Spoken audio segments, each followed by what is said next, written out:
అందరికీ నమస్కారం.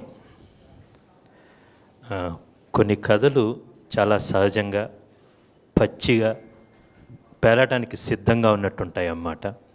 అలాంటి ఒక కథ ఘాటి. తూర్పు కనుమలు, ఆ పర్వత శ్రేణులు, అక్కడున్నవే ఒక తీవ్రమైన భావోద్వేగాలు, చాలా గట్టి మనుషులు, గొప్ప మనస్తత్వాలు, ఇవన్నీ కలగలిపి ఒక కథ చెప్పడానికి ఒక మంచి ఆస్కారం నాకు దొరికింది. డాక్టర్ చింతకింది శ్రీనివాసరావు గారు ఒక గొప్ప రచయిత, మున్నీటి గీత లాంటి మంచి పుస్తకాలు రాశారు, ఒక జర్నలిస్టు. మొదటగా ఆయన నాకు ఈ ప్రపంచం గురించి చెప్పారు. తూర్పు కనుమలు, అక్కడుండే ఈస్టర్న్ ఘాట్స్లో ఉండే ఘాటీల గురించి చాలా ఎక్సైటింగ్గా అనిపించింది ఇది. దాని తర్వాత రెండు చాలా ముఖ్యమైన బలమైన పాత్రలు దొరికినాయి.